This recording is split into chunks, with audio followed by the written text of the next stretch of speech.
Assalamualaikum warahmatullahi wabarakatuh. Shalom semuanya. Perkenalkan, saya Trivena Angelika Simanjuntak dengan NPM 20560411007 dari kelas non-reguler jurusan Ilmu Administrasi Negara. Dalam video kali ini, saya akan membahas tentang kebijakan publik dalam mahalnya dana pendidikan yang merupakan hasil ujian akhir semester dalam mata kuliah kebijakan publik. Isu kebijakan pendidikan. Isu adalah suatu hal yang terjadi baik di dalam maupun di luar organisasi yang apabila tidak ditangani secara baik akan memberikan efek negatif terhadap organisasi dan berlanjut pada tahap krisis. Kebijakan pendidikan adalah gambaran umum mengenai aturan-aturan tertulis yang diputuskan oleh pemerintah untuk mengatur jalannya pendidikan agar tercapai tujuan pendidikan. Isu-isu kebijakan pendidikan adalah suatu hal yang terjadi dan tersebar di masyarakat mengenai kebijakan pendidikan yang apabila tidak ditangani dengan baik akan menimbulkan masalah yang serius dalam kebijakan pendidikan. Menurut Ferdiansyah yang merupakan salah satu anggota Komisi 10 DPR, mengemukakan di harian Kompas pada 22 Januari 2010 bahwa meskipun berdasarkan data yang dilansir pemerintah menyatakan bahwa pencapaian pendidikan dasar sudah selesai, nyatanya di jalanan kota-kota besar masih banyak anak usia wajib belajar yang tidak berada di bangku sekolah saat jam belajar. Fakta tersebut bertentangan dengan pernyataan Menteri Pendidikan Nasional yang mengatakan bahwa pendidikan yang dilaksanakan tidak boleh diskriminatif dan pemerintah terus bekerja untuk mengatasi hambatan anak-anak belajar dan mendapatkan pendidikan yang berkualitas. Salah satu penyebab adanya diskriminatif dalam pendidikan adalah masalah biaya pendidikan.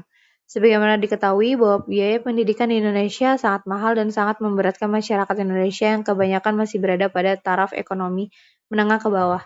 Sebagai contoh, di kota-kota besar seperti DKI Jakarta, rata-rata calon siswa SMA negeri dibebani iuran peserta didik baru atau IPDB sebesar 3 juta, selain pungutan yang lain. Selanjutnya, untuk masuk ke perguruan tinggi akan lebih mahal lagi. Semua pihak juga harus mempunyai konsep pendidikan untuk mencerdaskan bangsa dan memajukan bangsa, sehingga menghindari komersialisasi pendidikan. Walaupun perlu disyukuri bahwa pendidikan dasar 9 tahun akan dapat diakses gratis untuk seluruh masyarakat, seperti yang dijanjikan pemerintah, tetapi perlu disadari juga bahwa pendidikan yang tidak merata karena mahalnya pendidikan akan berdampak kepada semua aspek kehidupan bermasyarakat. Pengangguran, kriminalitas, dan kemiskinan akan meningkat, sedangkan pertumbuhan ekonomi dan kesehatan akan mengalami kemunduran.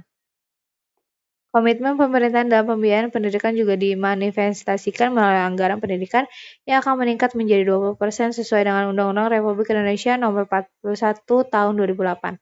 Akan tetapi meningkatnya anggaran ini masih memiliki banyak hambatan, terutama untuk mensinkronkan dengan Undang-Undang Republik Indonesia tentang Otonomi Daerah dan Undang-Undang Republik Indonesia tentang BHP. Hasilnya adalah banyak daerah yang menyalahartikan undang-undang tersebut seperti yang terjadi di Papua dan Lampung. Idealnya, meningkatnya anggaran pendidikan akan meningkatkan pemerataan pendidikan. Artinya, seluruh masyarakat dapat menikmati pendidikan baik yang kaya terutama yang miskin. Selain itu, semua sekolah memiliki sarana yang cukup dan masyarakat dapat menikmati pendidikan yang bermutu. Selanjutnya, dampak yang lebih jauh adalah meningkatkan ekonomi dan kesehatan masyarakat. Seperti yang diilustrasikan oleh Komarudin Hidayat, bahwa Malaysia dan Singapura dapat meningkatkan ekonomi masyarakat, karena pada awalnya meningkatkan anggaran pendidikannya. Akan tetapi, hal itu berbeda yang terjadi di Indonesia. Lalu, menurut Surakmat, masyarakat kita sekarang ini terkontaminasi dengan adanya isu pendidikan gratis, tapi tidak mengedepankan pendidikan yang bermutu.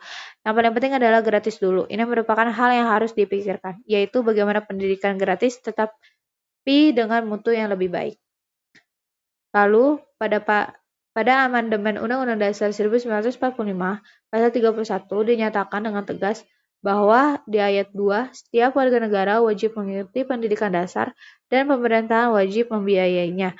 Di ayat 4, negara memprioritaskan anggaran pendidikan sekurang-kurangnya 20% dari APBN serta dari APBD untuk memenuhi kebutuhan penyelenggaraan pendidikan nasional.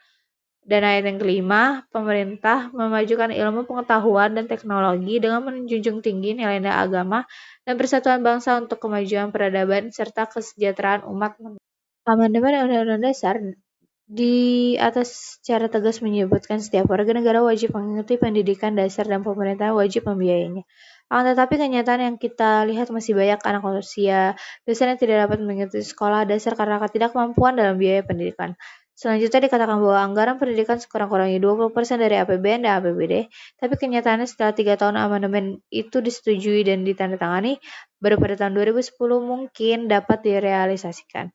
Padahal dalam diktum, ketetapan tersebut disebutkan bahwa ketetapan ini berlaku sejak tanggal ditetapkan yaitu tahun 2006. Sesuai dengan Undang-Undang Dasar Republik Indonesia 1945 yang ada, maka pemerintah pusat dan pemerintahan daerah mempunyai kewajiban untuk menyukseskan upaya pemenuhan hak anak memperoleh pendidikan dengan langkah-langkah antara lain, sebagaimana yang dikemukakan Abdullah sebagai berikut.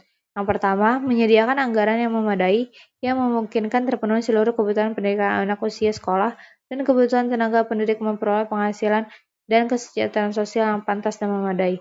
Yang kedua, mengidentifikasi peserta didik yang berprestasi guna pemberian beasiswa dan tenaga pendidik yang berprestasi untuk pemberian insentif. Dan yang ketiga, mengidentifikasi orang tua peserta didik yang tidak mampu ekonominya.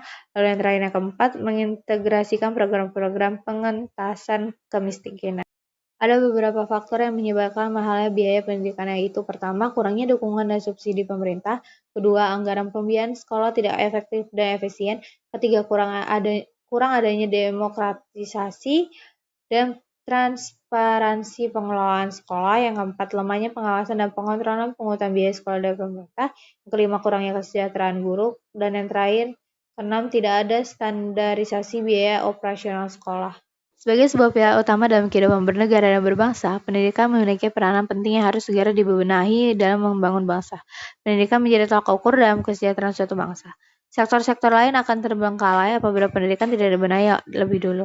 Oleh karena itu, pendidikan perlu diberi porsi anggaran yang lebih tinggi untuk memajukan bangsa.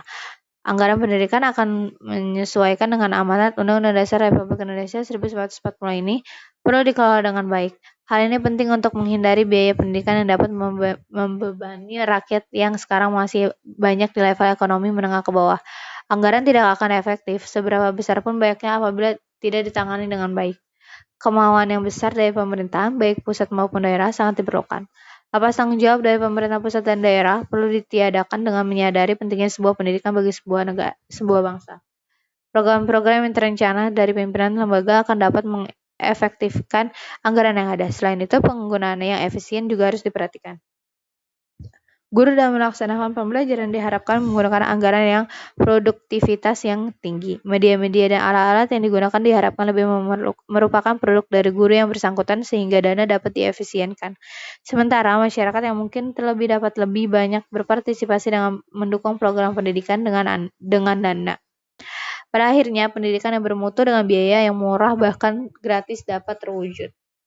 Sekian dari presentasi saya, kurang lebih mohon maaf. Wassalamualaikum warahmatullahi wabarakatuh.